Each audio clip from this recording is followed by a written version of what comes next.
Hello everyone, एक और नई वीडियो में आप सभी का स्वागत है। अपन लास्ट वीडियो में चर्चा कर रहे थे एसक्यूएल के बारे में चर्चा की थी। अब बात करते हैं एसक्यूएल के अंदर ही दूसरी कमांड आती है डीएमएल के बारे में। डीएमएल की फुल फॉर्म बात करें तो डेटा मैनिपुलेशन लैंग्वेज इसको कहा जाता है। इसके अंदर से होता क्या है कि किसी भी टेबल या फिर डेटाबेस में डेटा को मैनिपुलेट करना या फिर मॉडिफाई करना डीएमएल लैंग्वेज का यूज़ किया जाता है। तो इससे एक सीधा सीधा मतलब याद रख लेना, मॉडिफाई के लिए इसका यूज़ किया जाता है किसका? डीएमएल का। ठीक है गाइज, आगे बात करते हैं। तो इसके अंदर से मेनली चार प्रकार की कमांड होती हैं। कौन कौन सी होती हैं उन्हीं के बारे में बात करें तो पहली हो जाती है इंसर्ट की। कौन सी होगी? इंसर्ट की। दूसरा बात करें तो दूसरी आ जाती है डिलीट की। तीसरा लिखो अपडेट की, और चौथी लिखो आप यहाँ पर सेलेक्ट की। जो सेलेक्ट वाली कमांड है ना, सेलेक्ट वाली जो कमांड है, ये कमांड डीक्यूएल में भी यूज़ की जाती है। ठीक है, सबसे पहले बात करते हैं, नाम आ जाता है इंसर्ट का। कौन सा लिखोगे? इंसर्ट। इंसर्ट के बारे में बात करें तो इसके लिए क्या क्यूरी बन सकती है, उस क्यूरी के बारे में बात करें तो देखो गाइज, ये आपके पास में टेबल आ जाती है। इस टेबल के अंदर से एक एसआईडी आती है, एसआईडी के बाद में एसएन आती है। ऊपर बात करें, टेबल का नाम लिख लो यहाँ पर स्टूडेंट। जब इसकी क्यूरी लिखते हो तो सबसे पहले क्या लिखोगे? इंसर्ट लिखोगे। इंसर्ट लिखने के बाद में इंसर्ट इनटू कौन सी टेबल में लिखना चाहते हो, इस टेबल में लिखना चाहते हो तो उसका नाम लिख दो यहाँ पर स्टूडेंट। ठीक है, इतनी क्यूरी लिखी। साथ में आपने यहाँ से स्टार्ट किया, एसआईडी है, इसके अंदर से एसआईडी के साथ में इंट लगा दो, इंटीजर टाइप की वैल्यू आ जाती है। दूसरी आ जाती है एसएन, ये आ जाता है वेयर केयर। वेयर केयर के साथ में जैसे आपने यहाँ पर लगा दिया 20, मतलब कि एसएन जो स्टूडेंट का जो नेम है वो 20 तक आप यूज़ कर सकते हो। और यहाँ पर लिख लिया आपने वैल्यूज़, कितनी वैल्यू तक लिख सकते हो? 1 से लेकर ए तक का। ए क्यों यूज़ किया मैंने? तो ए सिंगल रिकॉर्ड के लिए यूज़ किया। इस प्रकार से इसकी क्यूरी लिखी जाती है। अगर सिंगल रिकॉर्ड के लिए लिखना चाहो तो आप क्या लिखोगे? इंसर्ट लिखोगे सबसे पहले। इंसर्ट के बाद में बात करें तो इंसर्ट इनटू कौन सी टेबल में लिखना चाहते हो? स्टूडेंट में। स्टूडेंट के साथ में बात करें तो वैल्यूज़ लिख लो यहाँ पर, वैल्यूज़ के साथ में 1 और ए लिख दो। इस प्रकार से इसके अंदर से क्यूरी आ जाती है। अगर मल्टीपल वैल्यूज़ के लिए बात करें या फिर मल्टीपल रिकॉर्ड्स के लिखना चाहो तो क्या करोगे? यहाँ पर वैल्यूज़ की जगह कुछ चेंज हो जाएगा। क्या हो जाएगा? जैसे 1A आ जाएगा, 2B आ जाएगा, 3C आ जाएगा। इस प्रकार से आप ये मल्टी रिकॉर्ड के लिए यूज़ कर सकते हो। ये आपने देखा इंसर्ट के बारे में। सेकंड वाला बात करते हैं, नाम लिखते हैं डिलीट के बारे में। डिलीट भी एक मॉडिफिकेशन के लिए यूज़ हो जाता है। तो डिलीट आप सिंगल भी कर सकते हो, सिंगल के साथ में कर सकते हो मल्टीपल के साथ में कौन सा कर सकते हो? All record. जो भी आपने रिकॉर्ड किया उस रिकॉर्ड को आप डिलीट कर सकते हो। 3 प्रकार की चीज़ें आपको डिलीट के अंदर से देखने को मिल जाती हैं। डिलीट के लिए अगर आपको क्यूरी लिखनी है तो डिलीट के लिए क्या लिखोगे? यहाँ पर लिखो डिलीट फ्रॉम, कौन सी टेबल का नाम आ जाता है? ठीक है, स्टूडेंट। और स्टूडेंट के साथ में वेयर, कहाँ से करना है आपको? एसआईडी, कौन सी एसआईडी करनी है? इसमें से कोई भी एसआईडी दे दो, जैसे 1 2 3। इस प्रकार से यहाँ पर आपको 3 वाली एसआईडी डिलीट करनी है। तो सिंगल रिकॉर्ड के लिए आप यूज़ कर रहे हो तो यहाँ पर क्या जाता है? एसआईडी इजिकल टू 2 आ जाता है और यहाँ पर इसको बंद कर दिया जाता है। इस प्रकार से इसकी क्यूरी लिखी जाती है डिलीट की। ये सिंगल रिकॉर्ड के लिए है। अगर आपको क्या करना है, जो कंप्लीट रिकॉर्ड को डिलीट करना है तो कुछ नहीं करना, यहाँ पर लिखना है डिलीट के साथ में डिलीट फ्रॉम स्टूडेंट्स। ठीक है, इस प्रकार से जो आपका रिकॉर्ड है वो कंप्लीट डिलीट हो जाएगा। यह आपने देखो 2 क्यूरी लिखने सीख ली। कौन कौन सी? एक तो आ जाती है कौन सी? सिंगल के लिए। और ये बात करें तो ऑल रिकॉर्ड के लिए जाता है। अगर आपको मल्टीपल रिकॉर्ड को डिलीट करना है तो यहाँ पर क्या लिखोगे? देखो मल्टीपल रिकॉर्ड के लिए लिखो डिलीट फ्रॉम स्टूडेंट। ठीक है, स्टूडेंट बाद में वेयर के साथ में एसआईडी चूज़ कर लो। कौन कौन सी? जैसे 3 हो गई एंड 4 हो गई और 5th हो गई। इस प्रकार से आप इसको मल्टीपल रिकॉर्ड्स को भी डिलीट कर सकते हो। एक चीज़ और याद रखना, अगर आपने डिलीट कमांड को चूज़ किया है तो इसमें रोल बैक किया जा सकता है। क्या किया जा सकता है? रोल बैक किया जा सकता है। ठीक है, इंसर्ट आपने देख ली किस प्रकार से इंसर्ट करते हैं, डिलीट आपने देख ली। अब बात करते हैं थर्ड वाली। थर्ड का नाम लिखो, नाम आ जाता है अपडेट का। कुछ चेंज करना है आपको। अपडेट के अंदर से क्या आता है, कॉलम की वैल्यू को अपडेट कमांड के द्वारा चेंज किया जा सकता है। जो कॉलम होता है उस कॉलम की वैल्यू को आपको क्या करना है, चेंज करना है। तो किसके द्वारा कर सकते हो आप, अपडेट के द्वारा कर सकते हो। एक छोटा सा डायग्राम देखेंगे, इस एग्जाम्पल से आपका सारा का सारा कॉन्सेप्ट क्लियर हो जाएगा। यहाँ पर बात करते हैं, एक स्टूडेंट आ जाता है, स्टूडेंट टेबल है गाइस ये। ठीक है, स्टूडेंट साथ में यहाँ पर SID आ जाता है, SID के साथ में यहाँ पर SN आ जाता है, SN के साथ में फादर्स नेम आ जाता है। SID की वैल्यू जैसे मैंने 1 2 3 दे दी, यहाँ पर दे दिया A B C दे दी, और यहाँ पर दे दिया मैंने कौन कौन सा X Y और Z दे दिया।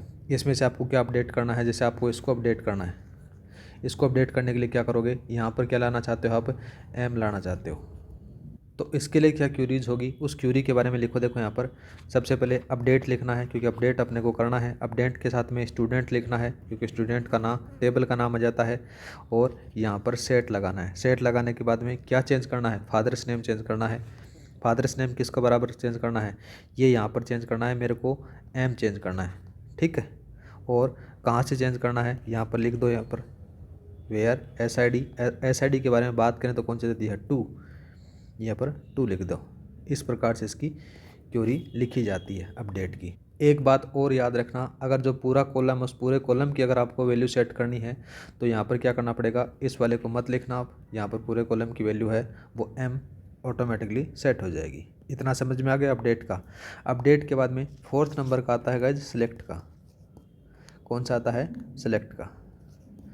सेलेक्ट को किस प्रकार से यूज़ किया जाता है उसी के बारे में बात करें। सेलेक्ट के अंदर से क्या होता है कि डेटा को रिट्राइव या फिर फेच करता है, जिसके अंदर से सबसे पहले बात करें तो 3 प्रकार की चीज़ें आपको देखने को मिलेंगी। सेलेक्ट देखने को मिलेगा एक तो, ठीक है, और सेकंड बात करें तो फ्रॉम कहाँ से सेलेक्ट करना है।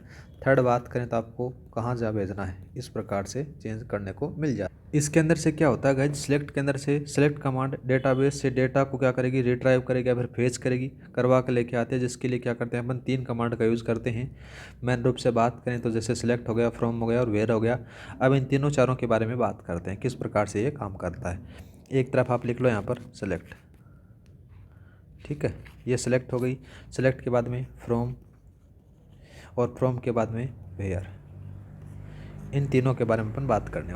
अगर इन दोनों के बारे में बात करें तो जैसे सिलेक्ट हो गया और फ्रॉम हो गया, ये दोनों कंपल्सरी होती हैं। कहाँ से सिलेक्ट करना है, कहाँ सिलेक्ट करना है, ठीक है, ये दोनों ज़रूरी होती हैं।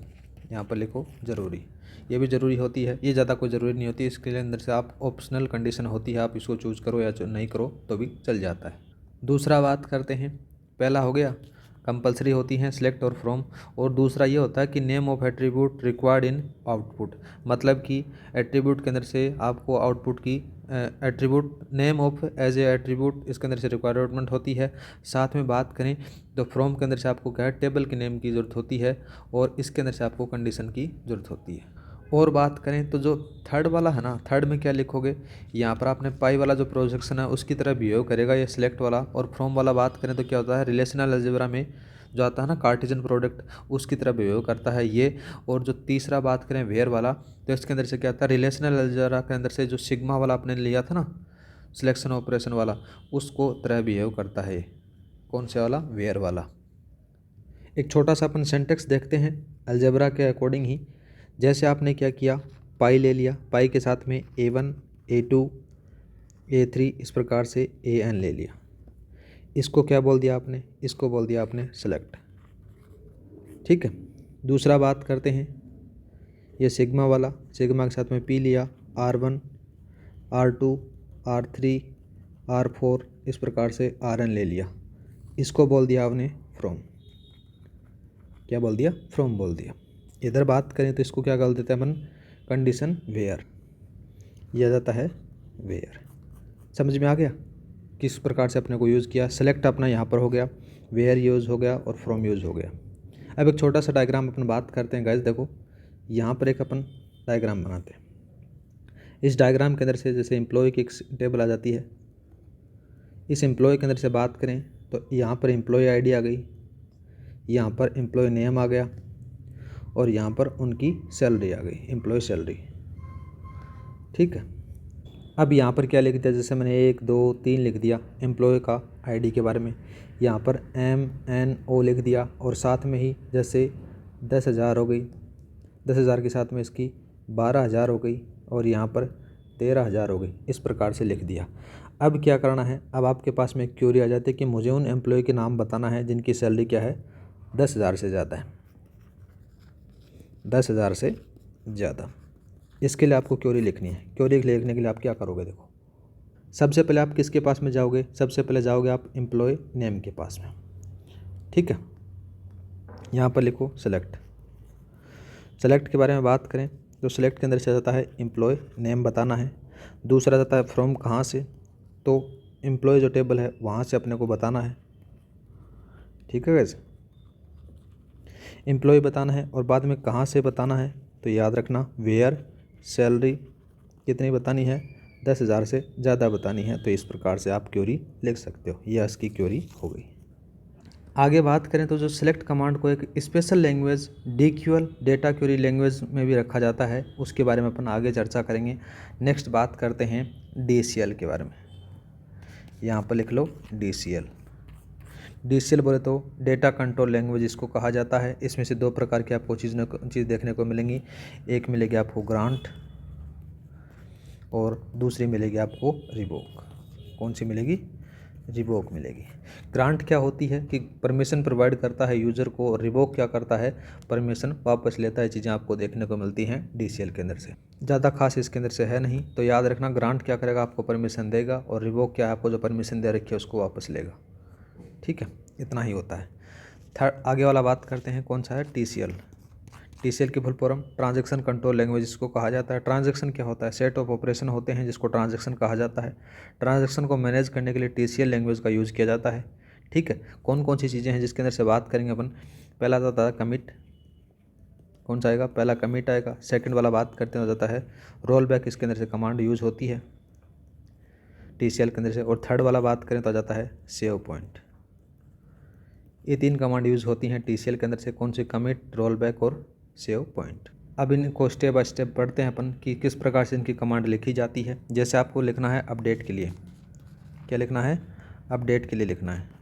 अपडेट के अंदर से टेबल का नाम लिख लो, यहाँ पर स्टूडेंट आ जाता है। सेट लिखो, यहाँ पर सेट के साथ में फादर्स नेम लिखो। जैसे वाई आपने चूज़ किया, उसी टेबल के बारे में बात कर रहे हैं। वाई था, क्या था वहाँ पर, एम था ना गाइस। इस टेबल के अंदर से कौन सी वाली टेबल, यहाँ पर आए थे ना, ये वाला एम था। फादर्स नेम क्या कर दिया आपने, एम कर दिया गया। और वेयर एस आई डी कितनी थी अपनी, वहाँ पर थी 3, और यहाँ पर लिख दो कमिट। इस प्रकार से इसकी क्वेरी लिखी जाती है।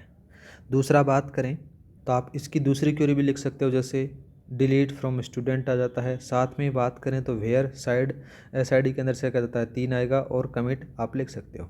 ठीक है, नेक्स्ट बात करते हैं रोल बैक का। कौन सा, रोल बैक।